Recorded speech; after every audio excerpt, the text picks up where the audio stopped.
एक अत्थी मैया बैठो मेरी माँ। चलो। राधे राधे गुरु जी। जी मेरा प्रश्न है कि अपन जब सो के उठते हैं तो धरती माता के प्रणाम करते हैं कि नहीं? करते हैं। जी करना चाहिए। आप करती हो कि नहीं? जी करते हैं, रोज नियम से करते तो हैं। प्रश्न क्या है? बहुत से लोग कहते हैं कि नहीं करना चाहिए। कौन बोलता है? कहते हैं कौन? कि जे नाटक करती, जे सब करती रहती। कौन ऐसा बोल रहा था? वहीं के लोग। कहाँ के लोग? दौनी के। तो आप सबको बताती क्यों हो कि हम धरती माता को प्रणाम करते हैं? मतलब प्रणाम करती हो तो सबको ढिंडोरा पीटती हो, सुनो सुनो हम प्रणाम करते हैं। अरे जब कहोगी सबको तो लोग तो कुछ कहेंगे, इसलिए कुछ लोग आए थे, वो देखे थे कि मैं पैर पड़ रही तो वो कहने लगे जे क्या कर रही हूँ। उन लोगों को पता नहीं होगा ना कि धरती हमारी माता है। जी धरती में पांव रखने के पहले सवेरे नित्य हमें पृथ्वी हमारी माता है, तो पहले माता को प्रणाम करके फिर चरण रखना चाहिए, यही धर्म है। जी राधे राधे गुरु। कल कथा का समय 3 बजे से ही रहेगा। बैठो बोलो। राधे राधे गुरुजी। जी मेरा प्रश्न ये है कि इस जन्म में भगवत प्राप्ति कैसे करेंगे? कथा सुनो, सत्संग करो, अपने आप भगवत प्राप्ति हो जाएगी, सत्संग से ही होगी। और एक और प्रश्न ये है कि जब भी हम कोई भागवत मतलब ग्रंथ पढ़ते हैं तो कोई घर का कोई काम बोलता है तो हमें काम सुनने जाना चाहिए कि ग्रंथ पढ़ना चाहिए? काम भी करो बेटा, काम जरूरी है, काम के बाद समय बचे तो सब करो। जैसे फॉर एग्जाम्पल हम लोग रामायण पढ़ रहे हैं, ठीक है, और कोई हम लोग को काम बोल दिया। कौन? जैसे माता के पिता, दादाजी बोल दिया, दादी बोल दी। चलो हम दादी दादा की बात तो माननी चाहिए, बूढ़े हैं तो मानते हैं बात, लेकिन क्या हमें रामायण के बीच में उठ के जाना चाहिए? हाँ, रामायण को वहां छोड़ दो और जाओ काम करो, फिर आके वहीं से पढ़ने लग जाओ, कोई दोष नहीं होता। गुरुजी के चरणों में कोटि कोटि प्रणाम। जी गुरुवर, मैं आदरणीय गुड्डू भैया का छोटा भाई भी हूँ, लेखन में रुचि रखता हूँ। आपके परोपकारी व्यक्तित्व पर छोटी सी कविता लिखी है, श्री चरणों में अर्पित करना चाहूँ। जी।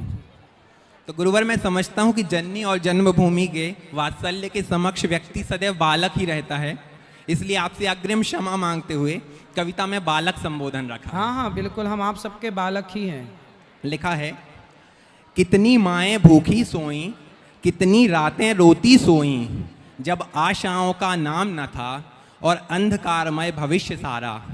उन दुर्दिन का करने दूरतम, अंधकार में सूर्य सम, ग्राम रेवझा से एक बालक आया।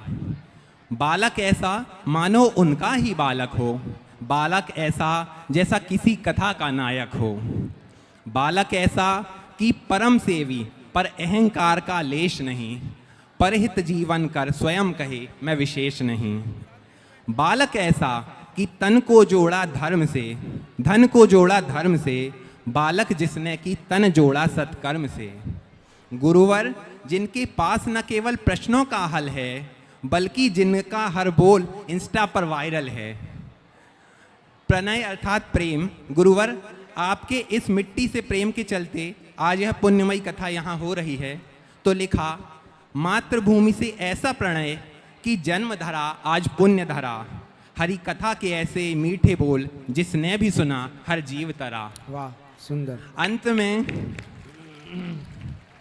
अंत में उन वृद्ध माओं की ओर से लिखा है, बीत गई अंधियारी रात, जीवन में आया नव प्रभात।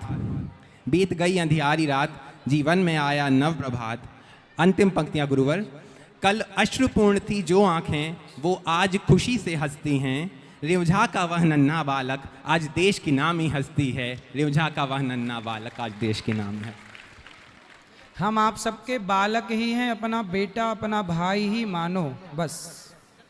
सब लोग अपना बेटा और अपना भाई, अपना मित्र। हेलो गुरुजी, राधे राधे। जी मैया। आप 2018 से आप हमारे यहाँ नहीं आए। आपके यहाँ कथा की थी ना हमने? हाँ 2018 में। 18 में की थी। हाँ तो आप, हम सोच रहे कि आप उसके बाद हम नहीं आए घर आपके? नहीं आए। चलो अब आएंगे। हम सोच रहे कि आपके चरण हमारे यहाँ पढ़ने चाहिए। बिल्कुल। हाँ। और भैया लोग अच्छे हैं? आओगे आप? आएंगे मैया, आएंगे। हाँ दोनों ठीक हैं। एक आया था पप्पू, जी मिला। बहू आई थी, अब कल राहुल आएगा, बहू आएगी। बिल्कुल बिल्कुल स्वागत है। आपको आना है। आएंगे हाँ, सीताराम। जरूर। राधे सीताराम राधे। सीताराम। और किसका प्रश्न है? राधे राधे गुरुजी। हाँ जी।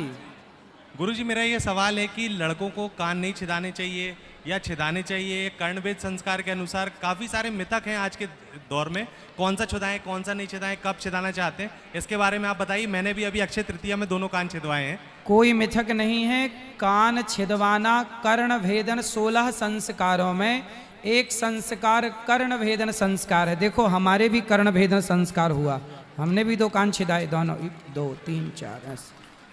तो कान छिदाना अच्छा है, ये संस्कार है। हमने 16 संस्कारों में सारे संस्कार करने चाहिए। कर्ण भेदन संस्कार है, सब पुरुषों को भी कान छिदाना चाहिए। राधे राधे गुरुजी। जी सब बैठो। राधे राधे महाराज जी। जी भैया। मैं आपका अन्नू से अनिल, अनिल से अनुरुद्धाचार और फिर डॉक्टर अनुरुद्धाचार तक का सफर का मैं गवाह हूँ। बिल्कुल बिल्कुल। और सामाजिक और राजनीतिक जीवन में बहुत सारे ऐसे लोग हैं जो अहंकार के मद में डूबे हुए हैं। जी तो क्या अपने शास्त्रों में ऐसा कुछ विधान है कि वो अहंकार की समय सीमा क्या है? अहंकार का एक ही दंड है, नाश। जिसने अभिमान किया उसका नाश हुआ, पतन हुआ। इसलिए बिंदास जीवन, कल मैंने कथा में बताया कि ज्यादा घमंड जिसे आए 50 रुपया का घड़ा खरीद के गिफ्ट कर दो। बताओ उसको कि पागल घमंड किस बात का, एक दिन तेरी राख इस 50 रुपए के घड़े में समा जाएगी। हम सबको एक दिन राख बन के उड़ जाना है। जब राख बन के उड़ना है तो बताओ घमंड किस बात का। ये हमारे नीलू भैया हैं, नीलू वाजपेयी जी, पौड़ा में इनकी मेडिकल की दुकान है। इन्होंने, ये वो भैया हैं जब इनकी दुकान थी और मैं यहाँ गांव में जब गैया चराता था तो गैया चरा के समय मिलता तो मैं इनकी दुकान के बाहर जाके बैठा करता था। ये हमारा परम सौभाग्य है। तब भी ये थे और आज भी ये हैं। तब भी उन्होंने मुझे देखा, तब भी मैं घमंड में कभी नहीं रहा। आज भी मैं आप सबका दास बन के ही रहता हूँ। घमंड किस बात का करूँ? इसलिए किसी को घमंड नहीं करना चाहिए। मैं वही कह रहा था महाराज जी कि आप अपने आप को ऐसा कैसे मेंटेन कर पाते हैं? मैं बोला जैसे जब आप अन्नू थे, जब भी मैंने आपको देखा, अनिल हुए जब भी मैंने आपको देखा, और अनुरुद्धाचार्य भी मैंने आपको देखा। और वही जो अन्नू के समय पे आपकी कार्य प्रणाली थी, मैं देख रहा हूँ किसी को आप भौजी कह के बुलाते हैं, किसी को मौसी, किसी को चाची, किसी को मम्मा, किसी को माई। मतलब ऐसा क्या है कि आपके जो ये लक्षण है हम लोगों के अंदर आए और अहंकार हमको दूर दूर तक न छुए? ये अभिमान क्यों नहीं आता, इसका कारण है ये दास अनिरुद्ध जो है ना, मैं कभी ये नहीं मानता कि मैं करता हूं। मैं सदा ये मानता हूं, देखो आप लोगों से क्या छिपाना। यहाँ इतनी हमारी मौसी, चाची, बुआ, भौजी सब बैठी हैं हमारे गांव की। इनमें से बहुत सारी माताएं ऐसी हैं जिन्होंने मुझे अपनी गोद में खिलाया है, मुझे नंगा उघारा देखा है, मुझे गांव में मिट्टी के साथ खेलते देखा है, गैया चराते देखा है, चारा काटते देखा है, नहाते देखा है, तालाब में छलांग लगाते देखा है। तो आप लोग जानते हैं मुझे कि मैं कैसा हूं। मैं ऐसा इसलिए हूं क्योंकि मैं ये मानता हूं कि मैं कुछ नहीं कर रहा, भगवान मेरे से और आपसे करवा रहे हैं। जब मैं अपने को करता मानता ही नहीं तो मुझे घमंड क्यों आए? घमंड मुझे उस दिन आएगा जिस दिन मैं ये मान लूं कि मैंने किया। मैं करता नहीं। आप बताइए, मैं तो भीख मांगता था इस गांव में, घर घर जाकर भीख देने वाली माताएं बहनें भी यहाँ बैठी हुई हैं जिन्होंने मुझे सूपे में आटा, दाल, चावल और नमक का ढेला मुझे दिया है। अब बताइए, मैं भीख मांगने वाला आज व्यक्ति यहाँ बैठा हूँ तो मैंने अपने वो दिन भूले नहीं। मुझे पता है कि भीख देकर के आपने मुझे यहाँ पहुँचाया है और भीख लेकर के मैं यहाँ पहुँचा हूँ। घमंड किस बात का करूँ? मैं तो एक भिखारी हूँ और भिखारी को घमंड नहीं करना चाहिए। सो मैं नहीं करता, बस मैं भुलाया नहीं अपने दिनों को। यदि मैं दिन भूल जाता तो मुझे भी घमंड आ जाता। लेकिन मुझे याद है मेरे पिताजी मेरे पिताजी साल में एक बार पैंट दिलाते थे। सच बताऊं, मैं जीन्स पहनने के लिए तड़पा करता था। गांव के लड़के जीन्स पहना करते थे, मेरे पास जीन्स नहीं हुआ करता था, पैंट महंगा था जीन्स का। मेरे पिताजी कपड़ा सिलवाते थे। मेरे गांव की कुछ मौसी, शायद उस जमाने में याद इनको है नहीं, मैं जो कपड़ा पैंट पहनता था ना, जब तक पीछे से पूरा पैंट घिस नहीं जाता, छेद हो जाते, चड्डी दिखने लग जाती। जब तक पूरी चड्डी ना दिखने लग जाए, पिताजी को मैं दिखाता, देखो छेद हो गए, अब तो दिलवा दो। तब वो 1 साल बाद दूसरा कपड़ा दिलाते थे। मैं स्कूल जाता था, एक बार मेरे पास जूते नहीं थे, सब जूते पहन के स्कूल जाते। मैं यहाँ गैया चराता था नंगे पाँव, अपने कक्का जी से, पिताजी से बोलता था एक जोड़ी जूता दिलाओ। तब वो 50 रुपया वाले आसरा जूता दिलवाया करते थे, महीनों रोने के बाद। तो मैं तो जूते के लिए तरसा हूँ, पैंट के लिए तरसा हूँ, कपड़ों के लिए तरसा हूँ, लेकिन जिन जिन के लिए तरसा हूँ सब कुछ ईश्वर ने दे रखा। लेकिन मैंने उस परिस्थिति में मैंने धर्म नहीं छोड़ा। मैंने चोरी करनी स्टार्ट नहीं की कि नहीं है तो चलो चोरी कर लेते। मैंने बेईमानी करनी स्टार्ट नहीं की, चोरी नहीं की, मैंने गलत नहीं किया, छल नहीं किया, कपट नहीं किया। मैंने ईमानदारी से अपने आप को आगे बढ़ाया और सेवा का भाव रखा। वो सब देखकर भगवान ने ये सब कृपा की है। बहुत बहुत धन्यवाद महाराज जी। ईश्वर करे आप ऐसे ही समाज की सेवा करते रहें और इस सिहोरा पूरे क्षेत्र का नाम आपने पूरे भारतवर्ष नहीं अपितु पूरे विश्व में विख्यात कर दिया। बहुत बहुत साधुवाद, बहुत बहुत साधुवाद। ईश्वर करे ऐसी ही कृपा आप पे बरसाए रखे। राधे राधे। धन्यवाद भैया, आप लोगों का आशीर्वाद है, सब आप लोगों के आशीर्वाद का ही परिणाम है। और किसका प्रश्न है? स्वामी जी जी, जय श्रीमन नारायण। राधे राधे। माइक पास में लो, माइक पास में लो। जय श्रीमन नारायण। जय श्रीमन नारायण जी। महाराज जी, जीवन में, अपने जीवन में और स्वभाव में विनम्रता और किस प्रकार लाई जाए? विनम्र होने के लिए ना सबसे पहले ये भाव बनाओ कि मैं नहीं करता, भगवान करा रहे। देखो एक बात बताओ, क्या मैं बोल रहा हूं? यदि मैं बोलता तो मैं सदा बोलता, लेकिन एक टाइम बाद आदमी बोल नहीं पाता। मैं देखता तो सदा देखता, एक टाइम बाद आदमी देख नहीं पाता। मैं चलता तो सदा चलता, पर एक टाइम बाद आदमी लंगड़ा हो जाता। क्यों? बुढ़ापा कैसा होता है? लंगड़ा। मैं चलता तो सदा चलता, मैं देखता तो सदा देखता, लेकिन मैं यदि चल रहा हूं, देख रहा हूं, बोल रहा हूं, तो ये मेरा बल नहीं है। ये मान लो, मैंने ये जान लिया और मान लिया कि मेरे बल से मैं नहीं कर रहा हूं, भगवान का बल है, वरना मेरे आपके बल से कुछ नहीं होना। उस दिन इतना तूफान आया था यहाँ पर, टेंट वाला भैया बोल रहा था कि टेंट तो मेरा इतना तूफान सहने योग्य नहीं होता, लेकिन ये तूफान, इतनी बारिश में टेंट झूम रहा था। किसने थाम रखा था? कोई शक्ति थी ना, जिस परमात्मा ने इसको थाम रखा था। ईश्वर परीक्षा तो लेते हैं, लेकिन कहीं ना कहीं वो हम पर कृपा तो बनाए हैं ना। इसलिए ये सारा आयोजन हो रहा है। इतना बड़ा गांव, इतने से गांव में इतना बड़ा आयोजन हो रहा है, ये किसी व्यक्ति की शक्ति नहीं, ये भगवान की कृपा है, उसकी शक्ति है। ये मानो इस बात को। तो मैं इस बात को मानता हूं कि उन्हीं से होता, तो मैं नम्र तो इसीलिए रहूंगा। यदि मैं मान लूं कि मैं करता हूं तो मुझे आज घमंड आ जाए। महाराज जी, मैं 10 महाविद्याओं में तीसरी महाविद्या श्री विद्या के बारे में आपसे कुछ सुनना चाहता हूँ। बताओ। आपसे कुछ जानकारी लेना चाहता हूँ। श्री विद्या की उपासना होती है, उसके मंत्र होते हैं, फिर अपनी भगवती को प्रसन्न करने के अर्चन होते हैं। अलग अलग अलग विधि है ना। तो श्री यंत्र होते हैं, श्री यंत्र की उपासना होती है, तो वो मंत्र गुप्त होते हैं और वो विधा गुप्त होती है। महाराज जी, आपसे उसकी दीक्षा मिल सकती है? श्री यंत्र की, श्री विद्या की दीक्षा ना जो श्री विद्या का उपासक है उसी से लेनी चाहिए। मैं श्री विद्या का एक्चुअली उपासक हूं नहीं। मैंने श्री विद्या की दीक्षा ली है, मैंने तो ली है, लेकिन मैंने ली है और चूंकि वो विद्या जो उसका पुजारी है वो दे तो ज्यादा फलीभूत। जगत गुरु शंकराचार्य जी से ली जा सकती है? हाँ, ली जा सकती है। धन्यवाद जी, कोटि कोटि नमन जी।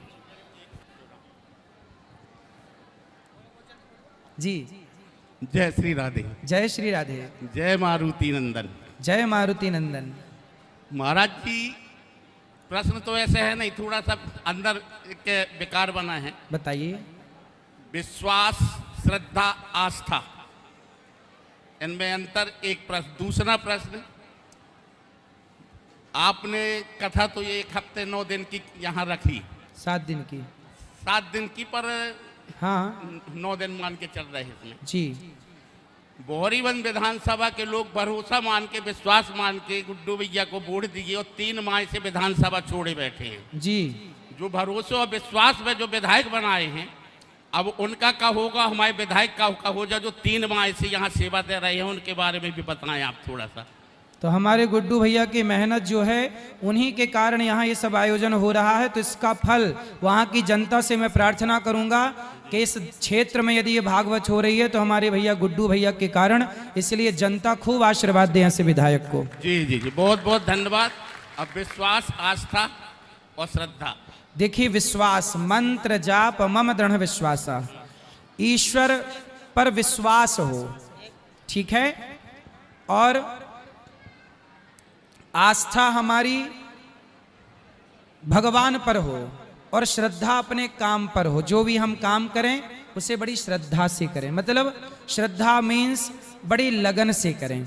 तो हम जो भी काम करें बड़ी श्रद्धा, जैसे ये दास अनिरुद्ध, मैं अब जो काम करता हूँ, गैया चराता था तो मैं बड़ी श्रद्धा से गैया चराता था, भागवत सुनाता हूँ बड़ी श्रद्धा से भागवत सुनाता हूँ, प्रश्नोत्तरी करता हूँ बड़ी श्रद्धा से करता हूँ, क्योंकि मुझे लगता है कि मेरा ईमानदारी से किया गया कर्म ही मेरी भक्ति है, मेरी पूजा है।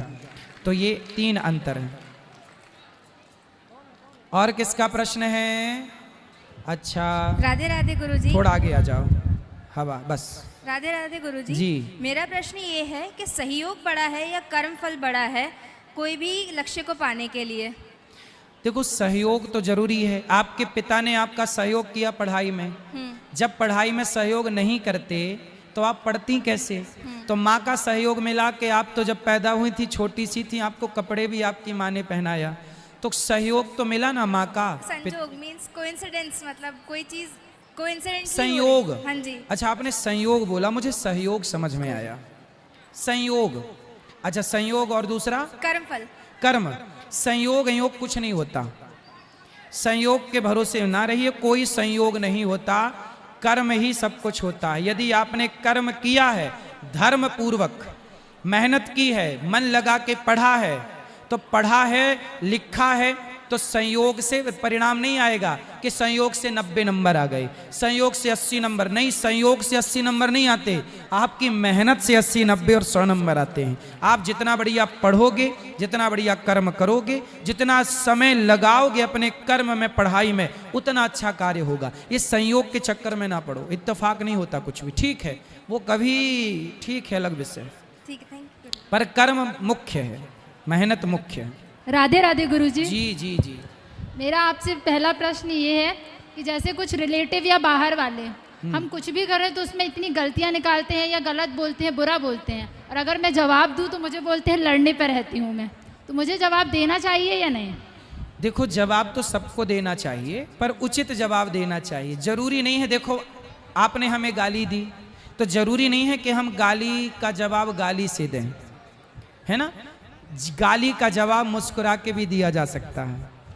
जब आप गाली देने वाले के आगे मुस्कुराएंगे ना, तो वो पानी पानी हो जाएगा। जरूरी छोड़ी है कि गाली को हम गाली से ही काटें, मुस्कुरा के भी काट सकते हैं। तो जरूरी नहीं है कि हम सामने वाले की तरह बने, अच्छा बनना है बस। नहीं, अगर मम्मी पापा पे बात आती है तो अच्छा नहीं लगता। कौन? ऐसी पूरी बात बताओ, खुल के बताओ, फिर बात क्या है। जैसे कोई कार्यक्रम किया हमने घर में या कुछ, तो सब कुछ अच्छा करने की कोशिश करते हैं कि हाँ सब कुछ अच्छे चीज़ से हो, अच्छे से हो, उनका भी ध्यान रखा जाता है। ऐसा नहीं कि उन पर ध्यान नहीं, कि हाँ उनको भी बुरा नहीं लगे, पर उसके बाद भी वो मम्मी को बोलेंगे कि नहीं ये ऐसा हो जाता, नहीं ये ऐसा हो जाता, इसमें कमी रह गई, तो अच्छा नहीं लगता। देखो, कमियां तो हजार लोग, यहाँ कथा चल रही है इसमें भी लोग कमियां निकाल रहे हैं। तो कमियां किसकी नहीं निकाली गई? सीता माँ की कमियां निकाली गई, राम की कमियां निकाली गई, हमारी निकाली जाएंगी, आपकी निकाली जाएंगी। इसलिए हमें उन लोगों को देखना ही नहीं है। हाँ, हमें पता चल जाए कि हमारी ये कमी है तो हम अपनी कमी ठीक कर ले। निंदक नियरे राखिए, आंगन कुटी छवाए, बिन साबुन पानी बिन निर्मल करत स्वभाव। मेरी कोई कमी है तो आप बताइए, मैं उसे सुधारूंगा, लेकिन आपकी कोई कमी बताए तो बुरा ना मानिए, कमी को ठीक करिए। तो अच्छा है ना, कोई आपकी कमी बता रहा है, सुधारने का मौका दे रहा है, सुधरने का अवसर मिले तो सुधर जाओ। जी, मेरा दूसरा प्रश्न ये है कि जैसे मेरे दोस्त लोग भी हैं, मैं कभी उम्मीद नहीं रखती कि जितना मैं उनके लिए करूं या फिर मैं उनके लिए हमेशा खड़ी रहूं। जैसे कोई भी उनको काम